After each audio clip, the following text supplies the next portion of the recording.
श्रीवाय गुरवे नमः। शिवाय गुरवे नमः। शिवाय गुरवे नमः। शिवाय गुरवे नमः। అమ్మ కాబట్టి పాపాలు ఎలాంటి పాపాలైనా సరే, దౌర్భాగ్యాలైనా సరే, అంటే అర్థం ఏంటి? నీకు ఏ కష్టం లేకుండా చూసుకుంటుందిరా. తృప్తి మొన్న వచ్చింది కదా, తృప్తిని ఇస్తుంది ఆవిడకు. జీవితంలో కావాల్సిందే తృప్తి. అది దేని మీదైనా సరే. బాహ్య ప్రపంచంలో తృప్తి లేకపోతే వాడు ఇహ ఎన్నున్న వాడికి కష్టమే అంటాడు. ప్రతి దాని పట్ల ఆ గృహస్థాశ్రమం అనండి, ఉద్యోగం అనండి, దేనైనా సరే, సంపాదన గాని ప్రతి దాంట్లో వాడికి తృప్తి అనేది లేకపోతే వాడికి బీరువా నిండా అన్ని ఉండొచ్చు, అయినా వాడు ఎప్పుడు కూడా సంతోషంగా ఉండలేదు. వాడు ఎప్పుడు ఏదో కష్టం అంటూనే ఉంటాడు. వాడికి అన్ని కష్టాలే. కాబట్టి అమ్మ ఈ పాపాలను నశింపచేస్తుంది, దౌర్భాగ్యాలను నశింపచేస్తుంది. ఆవిడ తృప్తిని కూడా ఇస్తుంది. ఆవిడిస్తే ఆ తృప్తి నీకు చాలా సహజంగా లభిస్తుంది, ఉండిపోతుంది. అలా ఎలా అయితే నీ ఊపిరి సహజంగా జరుగుతూ ఉంటుందో, గుండె కొట్టుకోవటము, నీ తిన్నది అరగటము, ఇలాంటివి అన్ని ఉన్నాయో అంత సహజంగా నీకు ఆ తృప్తి ఉంటుంది. అంటే దాని మీద వ్యామోహం ఉండదు. రీజన్స్ ఉంటాయి కదండి, సంపాదించడానికో, వస్తువులు కొనడానికో, ప్రతిదానికి ఒక రీజన్ ఉంటుంది. సమర్థింపు రీజన్ ఎన్నో ఉంటాయి. అందుకని సంపాదిస్తున్నా, అందుకని సంపాదించాలి. ఎందుకంటే వాడికి తృప్తి ఉండదు. తృప్తి లేదు కాబట్టి వాడు కారణాలు వెతుకుతాడు. తనకి తాను చెప్పుకోవడానికి అవ్వచ్చు, ఎవరికైనా చెప్పడానికి అవ్వచ్చు. వాడు ఆ కారణాలు, అందుకే నేను కష్టపడుతున్నాను అంటాడు. యువతల వాడు వీడిని మెచ్చుకోవాలి. ఒరే నీకోసం రా నేను. ఇప్పుడు తల్లిదండ్రులు అనండి, మీకోసం పిల్లల కోసమే సంపాదిస్తున్నాను అని. సరే, పిల్లలు పెళ్లిళ్ళు అయ్యాక మానేశారా? మళ్ళీ ఎందుకు సంపాదిస్తున్నారు? ఉన్నది సరిపోదా? అంటే ఇక్కడ ఇది అని కాదు, ఏదో కారణం పెట్టుకుంటాడు. చెప్పాం కదా, 70 కాదు 80 కాదు, ఎన్నేళ్ళు వచ్చినా సంపాదన పట్ల వాడికి తృప్తి లభించదు. తృప్తి లేదన్నప్పుడే ఈ గోలంతా. మరి అన్ని ఇచ్చిన పరమాత్మ గురించి ఏం చేస్తున్నావురా నువ్వు అంటే సమాధానం ఉందండి. ఎంత సమయం నువ్వు కేటాయిస్తున్నావు అంటే నిజంగా చెప్పండి, ఎవరి దగ్గర సరైన సమాధానం ఉండదు. చాలా కాస్త. ఏం చెప్పాడు పరమాత్మ? ఉన్నది నేనేరా, ఈ మానవ జీతం ఇచ్చిందే అదే నా కోసం, నన్ను తెలుసుకోవడానికి. నిన్ను నీవు తెలుసుకో రమణ మహర్షి. నిజంగా ఎంతమంది దానికి ప్రయత్నం చేస్తున్నారు తెలిసిన తర్వాత, సిన్సియర్ గా, బాహ్యాన్ని వదిలేసి. ఈ బాహ్యం అనేది నువ్వు ఏది దాని వైపు చూడకపోయినా అది జరుగుతుందిరా అని చెప్పిన. ఎందుకంటే నువ్వు గాఢ నిద్రలో ఉన్నప్పుడు ప్రపంచం ఆగిపోయిందా? కేవలం రాత్రిలే గాఢ నిద్ర పోవటం లేదు, ఒక్కొక్కసారి నువ్వు పగలు కూడా గాఢ నిద్ర పోతావు. నీ గుండె కొట్టుకోవటం మానేసిందా? ఊపిరి ఆగిపోయిందా? జరగవలసిన విధులు జరగటం లేదా? సూర్యుడు వెళ్ళిపోయాడు వెనక్కి, ఓహో పడుకున్నాడు వీడని. అంటే ఏ ప్రపంచం ఏది ఆగలేదు, బయట వదిలేసిన నీ దాంట్లో కూడా ఏది ఆగలేదే. అంటే ఆ అమ్మ అంటే పరబ్రహ్మము తన యొక్క అసలైన ధర్మాన్ని ఎలా పాటిస్తుంది? మరి మానవ జన్మ ఎత్తావు, నీ ధర్మం ఏంటో తెలుసుకున్న తర్వాత ఆ ధర్మాన్ని నువ్వు ఆచరిస్తున్నావా? ముందట అది పొందరా, తర్వాత సంగతి తర్వాత అని ఎన్ని చెప్పినా నిజంగా పొందిన వాళ్ళు ఎంతమంది అండి? అసలు పొందడానికి ఆచరణ పెట్టిన వాళ్ళు ఎంత? ఈ ప్రశ్న ఎవ్వరూ వేసుకోవటం లేదు. ఎందుకంటే ఈ ప్రశ్న కనుక సిన్సియర్ గా, చెప్పాను కదా, పక్షపాతం లేకుండా నిష్కర్షగా వేసుకుంటే బ్రహ్మం అవ్వడానికి ఎన్ని రోజులు, నెలలు, గంటలు కూడా పట్టదు. ఎందుకంటే ఎవరు అది వేసుకోరు, భయం.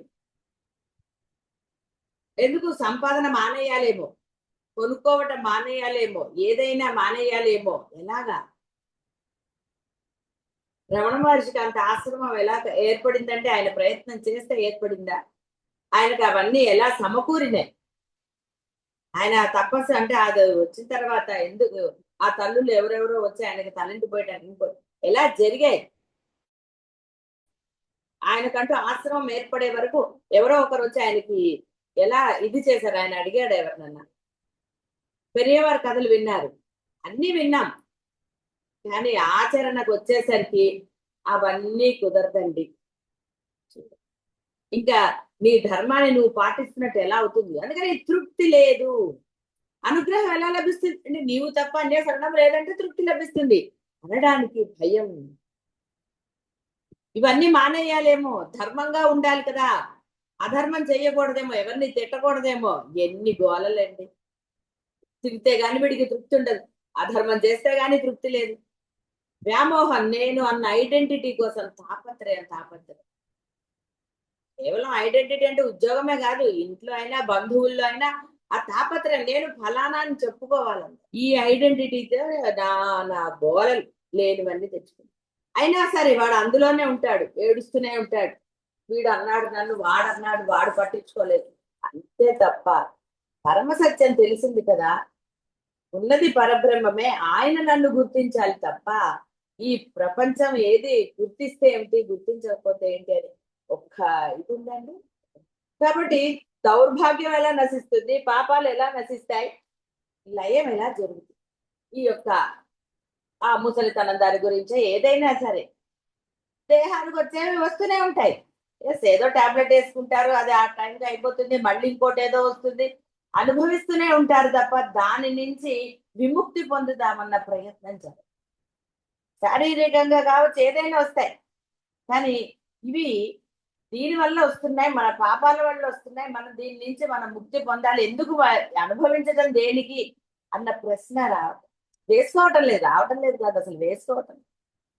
వస్తే వచ్చింది, డాక్టర్ దగ్గరికి వెళ్తాం, ఓ మాత్రం మింగుతాం, లేకపోతే ఇంకోటి ఏదో అవుతుంది, ఇంకోటి, ఇట్స్ ఓకే, అయిపోతుంది, కాలం జరిగిపోతుంది. ఎవరి కాలం ఎప్పుడు ఆగిపోతుందో తెలియదు. అయినా సరే ఈ మానవ జీవితాన్ని వ్యర్థం చేసుకోవటంలో కాలం గడుపుతున్నారు తప్ప, అయ్యో వ్యర్థమైపోతుంది నా సమయం, నేను ఇవన్నీ మానేసి నేను ఇది చేసుకోవాలి, దీన్ని పొంది తీరాలన్న తాపత్రయం ఏది? బాహ్యమైన విషయాల కోసం ఎన్ని తాపత్రయాలు, అన్ని కుదురుతాయి, మళ్ళీ మళ్ళీ చెప్పలేండి అవన్నీ, పాపం బాధపడతారని కాదు, వేస్ట్ అయిపోతుంది కదా. బాహ్యమైన వాటి కోసం మీరు ఏమేమి చేస్తున్నారో చాలా సార్లు అయింది కదా, మీరు ఇప్పుడు బాధపడతారని కాదు అర్థం, వ్యర్థం కదా అవన్నీ చెప్పటం మానేస్తున్నారు. బాహ్యమైన వాటి కోసం అన్ని కుదురుతాయి, అన్ని చేస్తారు, ఎన్ని, కానీ ఉన్నది పరబ్రహ్మరా, దీనికోసం కొంత ప్రయత్నం చేయరా, ఎక్కువ అక్కర్లేదు అన్న దీని ప్రయత్నం మటుకు జరగటం లేదు. ఇది పరమసత్యం, ఇదే వాస్తవం. బోధ యొక్క ఆవశ్యకత లేనప్పుడు, కానీ తాపత్రయం ఇది, ఈ తాపత్రయం దేనికి? బోధ కావాలన్న తాపత్రయం కనపడుతుంది తప్ప ఆచరణ తాపత్రయం ఏది? అలా జరిగితే భాగ్యాబ్ది చంద్రిక, భాకి వస్తుంది, భాగ్యాబ్ది చంద్రిక, సంపదయను సముద్రమునకు పరమేశ్వరి శరత్ పూర్ణిమ చంద్రిక చంద్రం అంటే శరత్ కాలంలో ఉండే పూర్ణిమ చాలా నిర్మలంగా ప్రకాశవంతంగా ఉంటుంది. సంపదయను సముద్రమునకు, సంపద అంటే అన్ని అండి, భోగభాగ్యాలు, తృప్తి, ఆనందం, ఇక చెప్పదే ఏమీ లేదు. అలాంటి అంటే ఆ శరత్ కాలంలో చంద్రుడు ఎంత వైభవంగా, ఎంత అందంగానో ఉంటాడు, ఆనందం కలుగుతుంది, ఆహ్లాదాన్ని ఇస్తాడు. అంటే చంద్రుడిని కాస్త గుర్తించిన వాడికి ఏదైనానండి, గుర్తించిన వాడికి ఏముంటుంది? ఇంట్లోనే కూర్చుంటాను, టీవీ చూస్తాను, సెల్ చూసుకుంటాను, ఫోన్లు మాట్లాడాలి, వాళ్ళతో వీళ్ళతో అనవసరమైన విషయాలు, ఇవన్నీ చేసేవాడికి ఆ రాత్రి శరత్కాల పూర్ణిమ ఏం తెలుస్తుందండి? ఏ పూర్ణిమ తెలియదు వాడికి. ఆ పౌర్ణమి రోజు ఆ చంద్రుడి యొక్క ఆ కాంతి కిరణాలు మన మీద పడితే ఎంతటి ఆహ్లాదాన్ని మనం పొందవచ్చో తెలుసా? తెలుసుకోవడానికి ప్రయత్నం ఉంటుందా? ఉండదు. కాబట్టి అప్పుడు వాడు ఆ భాగ్యాన్ని ఎలా పొందుతాడు? బాహ్య తాపత్రయాల వల్ల నీకు పాపాలు నశించడం లేదు, దౌర్భాగ్యాలు నశించడం. దౌర్భాగ్యం అంటే ఏదో మనకి ఇవేనే, తాపత్రయమే పెద్ద దౌర్భాగ్యం, భవసాగరమే పెద్ద దౌర్భాగ్యం. సమర్థింపులు కారణాలన్నీ కూడా దౌర్భాగ్యాలు కాకపోతే ఏమిటి? అవి నశించట్లేదు. అవి నశించాలంటే అమ్మ యొక్క అనుగ్రహం కావాలి, పరబ్రహ్మం యొక్క అనుగ్రహం కావాలి. కావాలి అంటే నీవు తప్ప అన్య సర్వం లేదు అనాలి. ఆ బాహ్యాన్ని పక్కన పెట్టండి అంటే బాహ్యాన్ని బట్టి వదిలే పని. పిల్లలు చూడండి, వాడికి నచ్చిన బొమ్మను వాడు వదలడు, నిద్రలో కూడా అలా పట్టుకుంటాడు. అంటే వాడికి అంత నచ్చి అప్పుడు నవ్వుతారు, వీడు వదలట్లేదు ఏమిటో వాడు. ఆ ప్రశ్న మీరు వేసుకుంటారు, ఏమిటి నేను ఇంత చెప్పినా, ఇంత బోధ జరుగుతున్నా, ఎందుకని నేను ఇంకా బాహ్యమైన ప్రపంచంలోనే ఉన్నాను? మీరు అనవచ్చు గృహస్థాశ్రమంలో మాకు ఈ ధర్మం ఏవి దేనికి అడ్డం కాదండి. అవన్నీ కేవలం మీరు ఇది పట్టుకోకుండా ఉండడానికి దీని తాపత్రయం చూపిస్తున్నారు. నీ ధర్మం నువ్వు ఎంతసేపు వంట చేస్తారు, ఎంతసేపు ఏది ఉంటుంది? ఏది లేదు. నేను దీక్షలో ఉన్నానంటే మిమ్మల్ని కొట్టేవాళ్ళు కానీ తిట్టేవాళ్ళు కానీ ఎవరు ఉండరు. కానీ మీలో ఉండాలి కదా దీక్ష. మొన్న వచ్చింది కదా అంతకుముందు కూడా.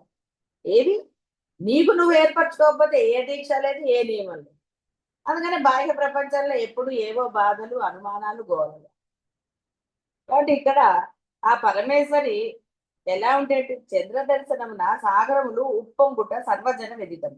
భక్తాగ్రేసుల భాగ్యసాగరమునకు పరమేశ్వరి కృపావీక్షణము పూర్ణిమా చంద్రికం అంటే. పరమేశ్వరి కృప కలిగిన భక్తవరుల సిరి సంపదలు ఉప్పొంగుతాయి, వృద్ధి అవుతాయి. కాబట్టి పరమేశ్వరి భాగ్య అబ్ధి చంద్రిక. అబ్ధి అంటే ఉప్పొంగుతుంది సముద్రము కెరటాలు.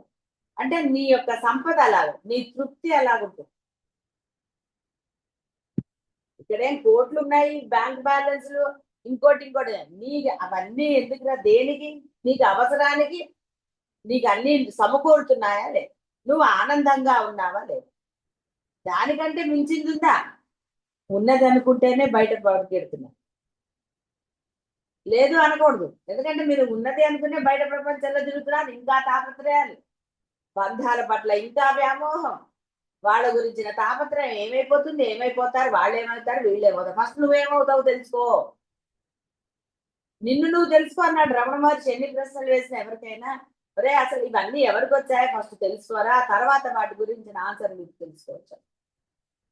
ఎందుకంటే నిన్ను నువ్వు తెలుసుకుంటే ఇంకా ఆ ప్రశ్నలు రానే రావు. మౌన వ్యాఖ్య ప్రకటిత పరబ్రహ్మస్వరూపం. వీళ్ళు అడుగుతామనుకున్నది బాహ్యమైన ప్రపంచ విషయాలు ఏదో. అందుకని అక్కడికి వెళ్ళాక ఆయన్ని చూశాక అన్ని సమసిపోయాయి. వాళ్ళందరూ జ్ఞానులే, వాళ్ళకి పరబ్రహ్మ తెలిసిందే. మీకు తెలుసు పరబ్రహ్మ, ఆచరణేది. అందుకే కాసేపు కాసేపే ఉంటుంది. గురు సమక్షంలో ఆనందంగా ఉందంటారు, కానీ ఆ ఆనందం క్షణికంగా ఉంటుంది. పూర్ణంగా నేను ఎందుకు పొందటం లేదు అన్న ప్రశ్న వస్తాము. వేసుకుంటున్నారా? వేసుకుంటే కాబట్టి భాగ్యాబ్ది చంద్రిక ఆ భాగ్యాన్ని ఇస్తుంది. అది ఎంతమందికో ఉన్నది. ఆవిడేమి మిమ్మల్ని ఏమి ఇచ్చేయలే. మీరు కొంచెం నమ్మినా మీకు ఇచ్చే భాగ్యాలు ఇస్తూనే ఉంది, ఆనందాన్ని ఇస్తూనే ఉంది, అన్ని ఇస్తూనే ఉంది. మీకేం లోడ్ చేయలేదే. ఎవ్వరు కూడా మాకు ఇది లేదు అది లేదు అనడానికి లేదు. ఉంచుకుని లేదు అనే వాళ్ళు ఉన్నారు తప్ప మాకు ఇది లేదండి అనడానికి లేదు. ముందు ఇచ్చిన దాంతో తృప్తి పడితే, ఇచ్చింది గుర్తిస్తే ఇంట్లో ఉన్నవి, ఆ తర్వాత లేని దాని గురించి ఆడవచ్చు. కానీ అలా జరుగుతుందా? ఎంత ఇచ్చినా తృప్తి ఏది వీడికి? ఒరే నువ్వు నన్ను ఎలా పట్టుకోవాలి, అలా పట్టుకోనప్పుడు నేను ఎందుకు ఇస్తాను అని ఆవిడ అంటే సమాధానం ఏది? అంటే మీ భాగ్యాలు పెరగాలి అంటే అనన్య శరణాగతి పొంది తీరాలి. కానీ ఎక్కడుందండి? వీళ్ళని విమర్శించాలి, వాళ్ళని విమర్శించాలి. అది అక్కడ తాగుతోందా?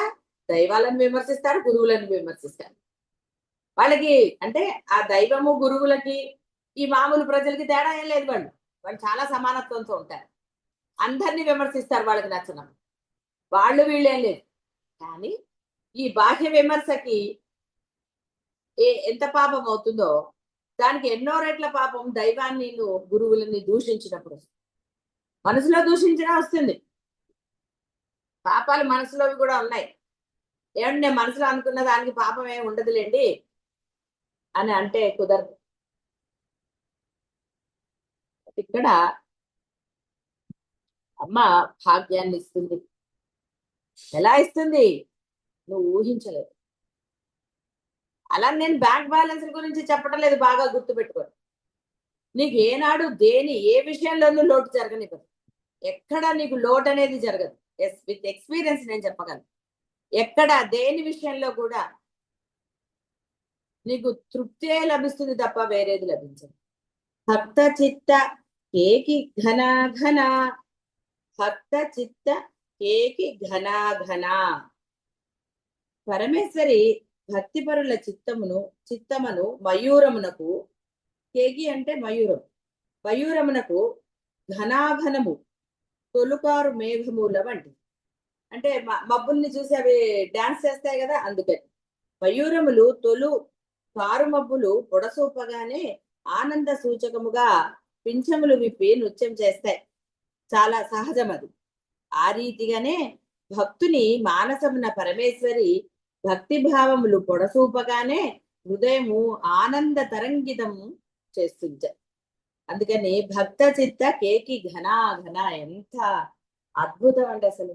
ఆ నామం చెప్తుంటేనే ఆనందం కలుగుతుంది. అర్థం తెలిస్తే ఎంత ఆనందం కలుగుతుంది. ఏమి లేదు, నీ మనస్సు ఆవిడ ఎందు ఆ భక్తిని చూపించగానే నీ మనస్సుకి అంతటి ఆనందాన్ని ఇస్తుంది. మామూలుగా మనకు కూడా ఆ మయూరము ఆ నృత్యం చేస్తున్నప్పుడు చాలా ఆనందం కలుగుతూ ఉంటుంది, చాలా అద్భుతంగా అనిపిస్తూ ఉంటుంది.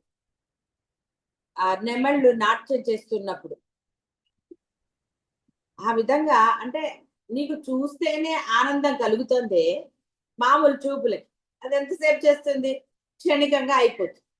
కానీ నీ మనస్సు ఆ అమ్మయందు ఎప్పుడైతే లయమవుతుందో, అంటే ఆ తత్పరత నీకు పరమాత్మ యందు కలిగిందో, భక్తి ఆ చిత్తం ఎప్పుడైతే అయిందో, ఆ చిత్తంలో ఉన్న ఆవిడ నీకు అలాంటి పరమానందాన్ని, అది క్షణికము బాహ్యంది, కానీ ఇది ఎప్పటికీ అలాగ పరమతృప్తిగా ఆనందం. అందుకనే ఘనా ఘన, భక్త చిత్త కేకి ఘనా ఘన, చాలా సాలిడ్ గా ఉంటుంది ఆనందం. అంత తొందరగా ఏమవ్వదు.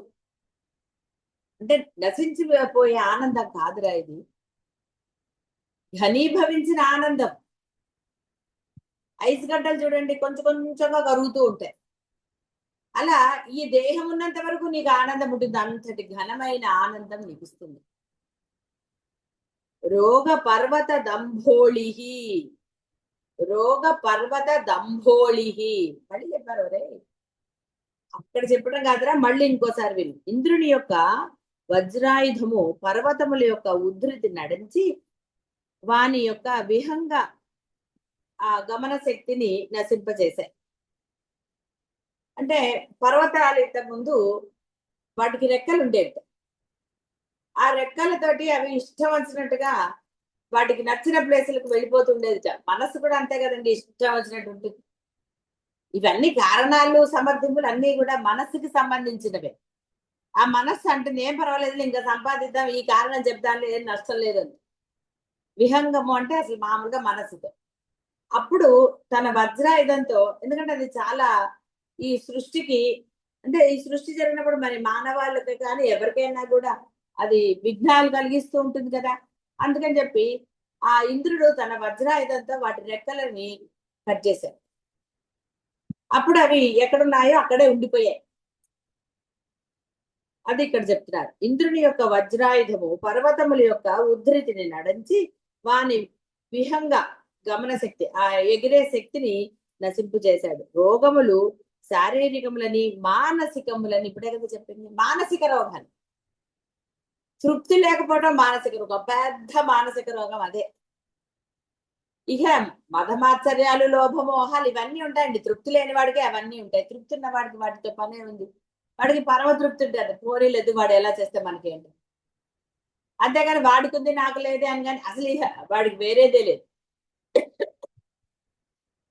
కాబట్టి శారీరకములు మానసికములని రెండు విధాలు. రోగములు పర్వత సదృశములగుట వాటి అనుభూతి కలవారికి ఎక్కువగా తెలియనగును. పర్వతాన్ని ఎంత ఇది చేస్తే మటుకు ఏమైందండి, ఏదో ఒకటి ఉంటునే అంటుంది. ఇవన్నీ అంతే కష్టాలు, భవరోగాలు చెప్పుకున్నాం కదా, ఒకటి పోతే ఒకటి. వాడికి ఎప్పుడు ఉంటూనే ఉంటాయి.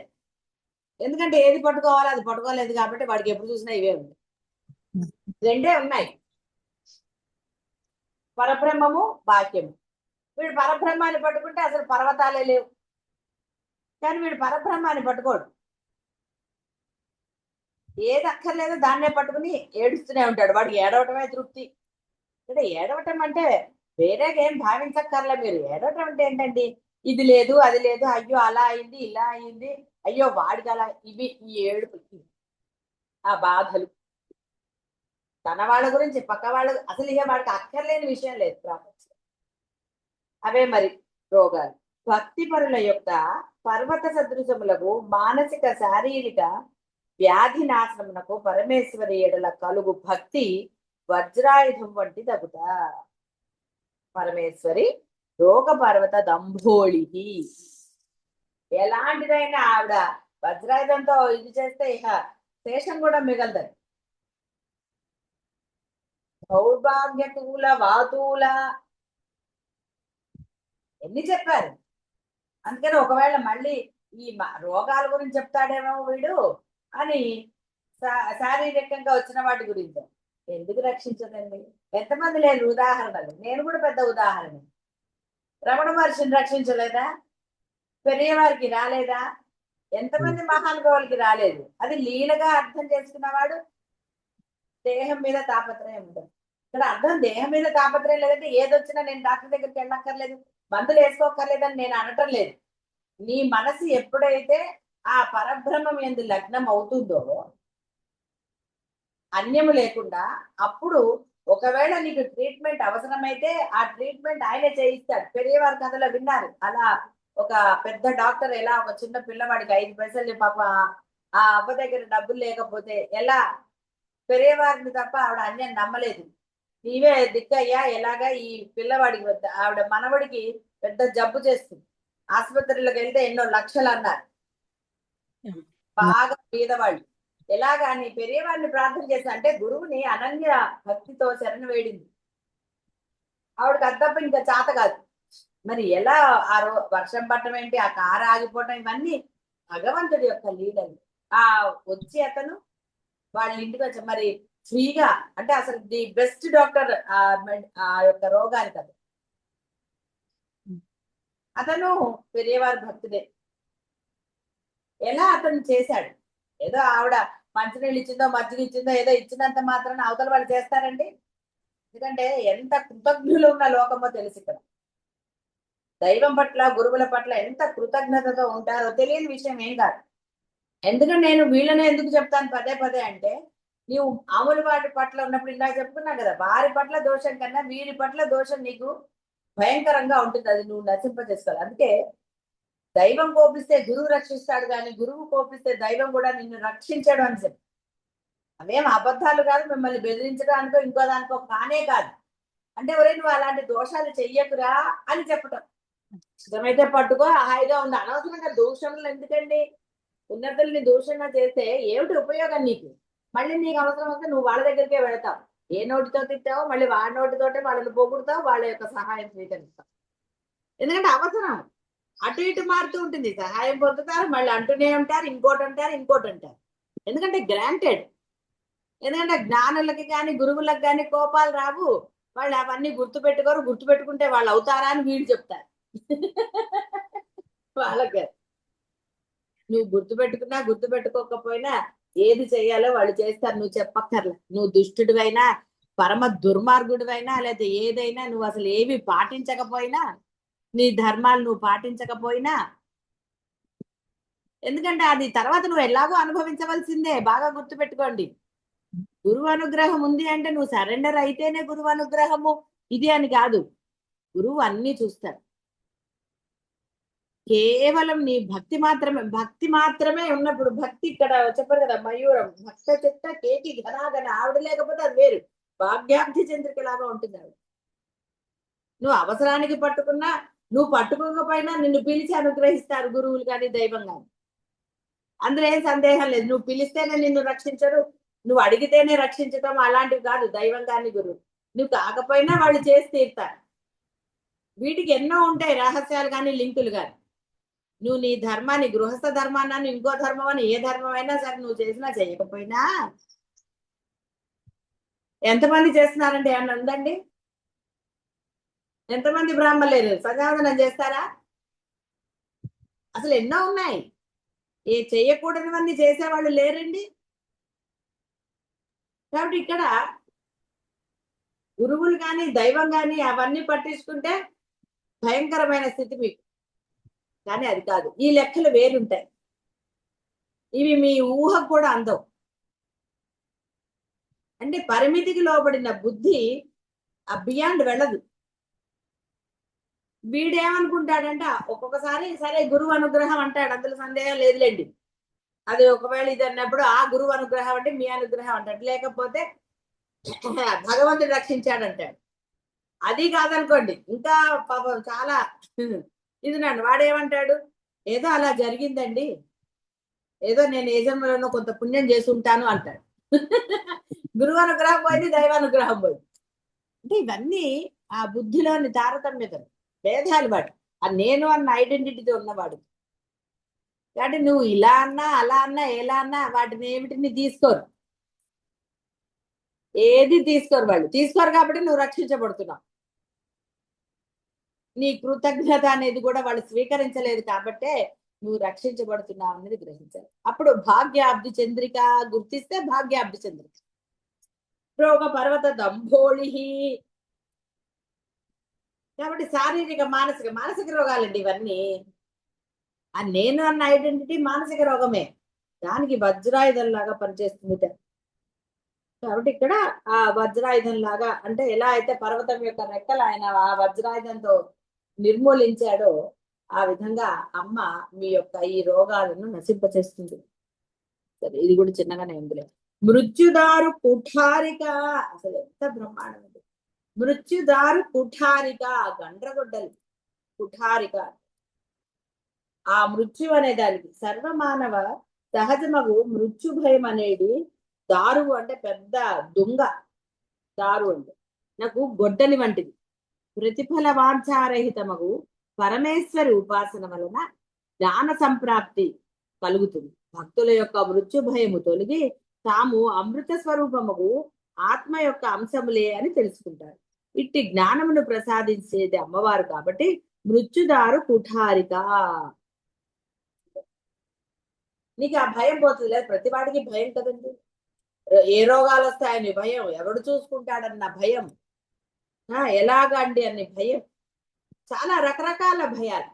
ఈ భయం ఆ భయం అని చెప్పడానికి లేదు. కానీ చూసారా, ప్రతిఫల వాంఛ లేకుండా నాకు ఇది కావాలి, ఎంతసేపు ఈగోలేనాయి, ఇది కావాలి అది కావాలి, నమస్కారం చేస్తారు. కానీ అమ్మ నువ్వు కావాలని నమస్కారం చేస్తున్నారా? మీ దైవాలని నువ్వే కావాలని అంటున్నారా? దైవం గురువునైనా సరే మీరే కావాలని అంటున్నారా? అంటలేదు. కాసేపు గురువు అంటారు, కాసేపు దైవం అంటారు, కాసేపు నేను అంటారు. 3 మార్గాలు గుండా ప్రయాణం చేస్తూ ఉంటే డెస్టినేషన్కి ఎప్పుడు వెళ్తారండి? చాలా కష్టం. అవసరం ఉంటే ఒకలాగా, అవసరం లేనప్పుడు ఒక, అంటే నీ యొక్క బుద్ధి అనుసారం. ఇక్కడ అవసరం అనే మాట కన్నా కూడా ఈ బుద్ధి రకరకాలుగా పనిచేస్తూ, ఏం సందేహం లేదు. బుద్ధి ఒకసారి ఒకటంటే అప్పుడు అలా చేస్తా, బుద్ధి మళ్ళీ ఇంకోసారి ఇంకోటి అంటే, అంతా వీడిదే, ఆ మనస్సే. ఆ భక్తిలో భక్త చిత్తికేక ఘనాఘన, నీవెప్పుడైతే ఆ భక్తుడువో శిష్యుడువో అవుతావో అప్పుడు ఆవిడ ఘనాఘన భాగ్యాబ్ది చంద్రిక మృత్యుదారు కుఠారిక. నీకు మృత్యు భయం లేకుండా, భయం లేకుండా అంటే అర్థమే, నీకు అసలు ఇక మృత్యు అనేది లేదురా అంటే ఇంకా జన్మ లేదు. నీకు జన్మం లేని వాడికి మృత్యు గురించి భయానికి ఎప్పుడు చచ్చిపోతాను అని ఏమీ లేదు. వీళ్ళ రాయాలా ఇవన్నీ ఏమీ లేదు, భయం లేదు అసలు. ఏ భయం, మృత్యు భయమే లేనప్పుడు వాడికి ఇంకే భయం ఉంటుందంటే ఎవరు చూస్తారు నన్ను, ఎవరు కాపాడుతారు, లేకపోతే ఎలాగా, రోగాలు వస్తే ఎలాగా, ఇవన్నీ ఇవన్నీ దొంగ భయాల నిజం భయాల తర్వాత సంగతి. కాబట్టి అమ్మ ఇంతటి ఏం చెప్పాలి, ఇంకా అంతకన్నా అమ్మ ఏం చెప్తుందండి? అన్ని అంటే ప్రతిదాన్ని ఐడెంటిఫై చేసినట్టుగా ఆవిడ చెప్తారు. శంకరులు ఎలా అయితే భాష్యాలు రాశారో ఆ వేదం నుంచి గ్రహించినవి అంటే నీకు ప్రతిదీ అసలు ఆ నైవేద్యం అంటే ఏమిటి, ఉపచారాలు అంటే ఏమిటి, దైవం అంటే ఏమిటి, వశిష్ఠుల వారు చెప్పినా అదే చెప్పారు, శంకరులు అదే చెప్పారు, వివేక చూడమని ఏది తీసుకున్నా సరే అద్వైతం. నువ్వు బ్రహ్మం విరా, ఇక్కడ కూడా చెప్పారు కదా, ఆ బుద్ధి అంటే ఆ ఇప్పుడు మీకు తెలిసింది కానీ ఆచరణ లేదు కాబట్టి ఆ అంశాన్ని వాచా వేదాంతులు అయ్యారు కానీ ఆచరణ ఇది కాదు. ఆచరణ అయితే అప్పుడు ఆవిడ మృత్యుదారు కుఠారిక, రోగ పర్వత దంభోళి, దౌర్భాగ్య తూల వాతూల, ఇవన్నీ ఆవిడ చేస్తుంది, భాగ్యాబ్ది చంద్రిక అవుతుంది. అంటే ఇంకా అసలు ఇంతకన్నా ఎవరు ఎష్యూరెన్స్ ఇస్తారండి? ఏ బ్యాంక్ వాడు ఇవ్వగలడు మీకు, ఏ బంధం మీకు ఇవ్వగలుగుతుంది? వాడు ఏమన్నా చేయగలుగుతాడా? ఒరే నీకు ఏమొచ్చినా నేను ఉన్నాను లేరా అంటాడు. దేనికి ఉన్నాడండి వాడు? అప్పుడు ఫోన్ చేస్తే ఎత్తను కూడా ఎత్తాడు. సరే రకరకాల బాహ్య ప్రపంచం, వాడిని నమ్మితే బోర్డు సామెతలు కూడా ఉన్నాయి. కాబట్టి చక్కగా మనస వాచ కర్మణ భక్త చిత్త కేకి ఘన ఘన, కాబట్టి మీ యొక్క చిత్తాన్ని ఆ అమ్మ పాదాల్లో లయం చేసేయండి. లయకరి ఆ అమ్మని పట్టుకోండి, ప్రతిఫలం ఆశించకుండా. అమ్మ నేను ఈ పూజ చేస్తున్నాను, లేదిగో ఈ వ్రతం చేసా, ఈ నోము చేసా, ఎందుకు వచ్చిన గోల? అందుకే ఏమి చేయక్కర్లేదన్నారు శంకరులు కూడా, రమణ మహర్షి కూడా చెప్పింది అదే. కాబట్టి నీ చిత్తాన్ని ఆ భక్తిలో లయం చేసే, అమ్మ యొక్క భక్తిలో నిన్ను ఆరాధించే దైవం ఏదైతే లయం చేసే, ఆవిడ ఘనమైన ఆనందాన్ని నీకు ఇచ్చి తీరుతుంది. ఎప్పుడైతే ఆ ఘనమైన ఆనందాన్ని లభించిందో రోగపరద దంభోడి దౌర్భాగ్యతుల మృత్యుదారు కుఠారిక, చాలా ఈ ఒక్క నామంలో అన్ని వచ్చేసాయి. మృత్యు అంటే భయం లేకుండా అయిపోయిన తర్వాత ఇంకా బాహ్యమైన తాపత్రయాలు ఎక్కడున్నాయండి? పరమ తృప్తిగా ఉంటావు. ఆ యొక్క బాల త్రిపుర సుందరి ఉపాసన చేసిన శాస్త్రి గారికి ఏదీ లేదు, అయితే మటుకు ఆయన మానేశాడు. వచ్చి ఈ అమ్మవారిని పట్టుకుంటే, బాలని పట్టుకుంటే నాకు అసలు ఏమీ లేదు, ఉన్నదంతా పోయింది అనలేదు ఆయన. సిగ్గుపడ్డట, అమ్మా నీకు ఇవాళ నైవేద్యంగా నీకు సమర్పించడానికి ఏమీ లేదమ్మా, ఇది స్వీకరించు తల్లి అన్నట్టు. అంతే తప్ప ఆవిడ తిట్టలేదు, నిన్ను పూజ చేస్తున్నాను నాకేమి ఇవ్వలేదేంటి వాళ్ళని అనలేదు ఆయన మనసులో కూడా. ఎందుకంటే ఆయన చిత్తం అక్కడ లైన్. ఆవిడ ఎందుకు అలా చేసిందంటే నీ బుద్ధి కాస్త ఇదైతే అప్పుడు అర్థమవుతుంది, పరిమితికి లోపడైతే బుద్ధి కదా అర్థం, ఆ రహస్యం బోధపడదు. ఎందుకంటే అవన్నీ చెప్పడం వృధా అని నాకు అర్థమైంది కాదు. రహస్యాలు తెలియాలి అంటే బుద్ధి అపరిమితం అవ్వటం కాదు, కొంత విశాలం అవ్వాలి. విశాలమైతే నేను నీకు అర్థం కాలేరా, నీ బుర్రే అంతా అని అందరూ మీరు బాహ్య ప్రపంచంలో మీ డైలాగులే, వేరే డైలాగులే లేవు ఇక్కడ. మీకు తెలిసిన డైలాగులే మీకు మీరు ఆచరించేది. కాబట్టి మనస వాచ కర్మణ ఆ చిత్తాన్ని అమ్మయందు లయం చేయండి. అసలైన మానవ ధర్మ ఏదో దాన్ని ఆచరణలో పెట్టడానికి గురువుగా చెప్పగలుగుతాను తప్ప ఆజ్ఞాపించటము నిర్బంధించటము చెయ్యలేదు. కాబట్టి ఆ నిర్బంధం ఏదో అది మీరు పెట్టుకోవాలి, ఆ దీక్షలు మీరు పెట్టుకోవాలి. కేవలం ఏదో ఒక నమస్కారం చేసుకుని వెళ్ళిపోతామంటే అన్నిటికీ మేము అయ్యో అమ్మవారి నామస్మరణ చేస్తున్నామని అనవసరమైన సమర్థింపులు వాటిల్లో ఇంకా ఉంటే ఈ జన్మ వృధా, ఈ మానవ జన్మ వృధా. కాబట్టి మీ ఇష్టం, వివేక విచక్షణాలు కలిగి ఆ యొక్క భక్త చిత్త కేకి ఘనాఘనులు అవుతారా, ఏం చేసుకుంటారు మీ ఇష్టం. శుభం భూయాత్.